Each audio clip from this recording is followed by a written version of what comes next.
This is TWiT. Apple laid so much on us, and of course, it wasn't all in the keynote. In fact, that's why I'm going to count on you, Lori, and you, Renee, to supplement, because there was a lot more announced about iOS 13 and macOS Catalina. Public betas for both are next month? That's all we know, next month. Have you, either of you, started using the developer edition? Of course. You are, on both? Oh, yeah. Now, I just talked to Rosemary Orchard, and she said it's iOS 13 is back to it's a little bit unstable. She said, I would not necessarily recommend it on a production machine. Would you agree? For the first year, I didn't put it on my primary stuff because I saw like people who would know going through the hall just shaking their heads. Yeah. Just, okay. No. Do you think it'll be better if in the public beta, like it'll be more? Yes. It's only a month off, but I deliberately guess. so. Okay. Because I really want to do this stuff. There's so much I want to try. Rosemary is the expert, of course, on Mac shortcuts, and it sounds like iOS 13 will have a lot of really beef up shortcuts by giving you the shortcut creator direct access to a lot of the sensors and so forth on iOS. That's going to be a big difference. And it's conversational, so it can take parameters, which everyone was yelling hallelujah for right after they said it. So tell me about that. So so shortcuts, you can't have parameters in the shortcut? The original ones, like you would just tell it what to do, but it couldn't ask you questions back. In the new version, you could say, for example, order dinner from Pizza Queen, and it'll say, which of your last 4 orders do you want? The pepperoni, the Hawaiian, and you tell it, and it goes off and does it. Yeah. Any good scripting language will have commands to say, okay, now find out, follow up here. And so now it can do that. That's a big deal.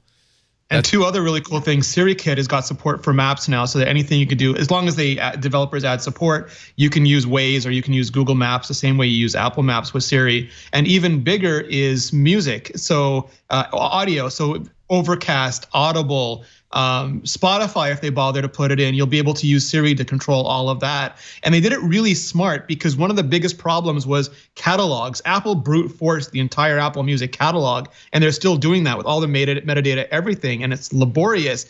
And developers may or may not do that, but what they're going to do is pre-cache any frequent or recent items that you've been playing and suck those in so that those are ready for you right away. And then if it has to do more complicated lookups, it'll do those later.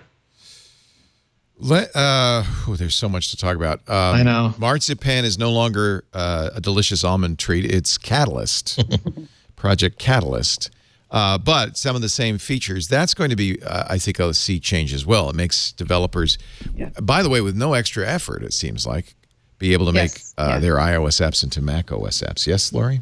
Yeah, talking to developers at WWDC, that was one of the biggest exciting things that was coming from them was how easy it's going to be for them to port their iPad apps to Mac without having to do anything. Just flip a switch, maybe do a little bit of tweaking so that it makes sense on Mac, but that's it.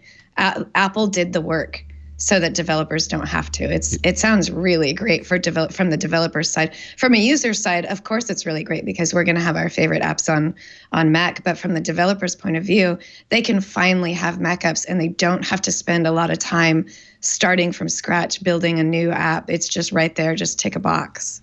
Really huge. You could tick a box for all the different Mac platforms. iPhone, iPad, and Mac. And the one thing that was nice, I really like to hear, is that Craig totally mea culpa'd on last year's Catalyst Marzipan apps. He's like, those weren't an example of technology. We let everyone make their own design choices because we were experimenting with it, and some of them worked out worse than others. But when you look at like podcasts and you put it next to podcast is a Catalyst app, music is an AppKit app, and you put them next to each other, and they're pretty much indistinguishable. You can't tell them apart, and I think that shows.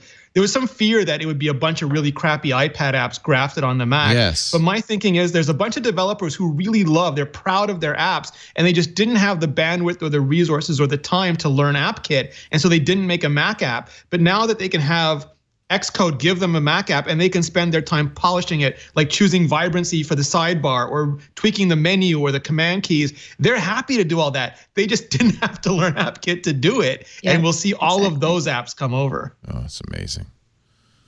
And also maybe when Apple decides to make a touchscreen Mac, it means that they won't have to reinvent everything. Maybe. Yeah. Speaking they of didn't even make touchscreen Sidecar Mac, touchscreen. Yeah.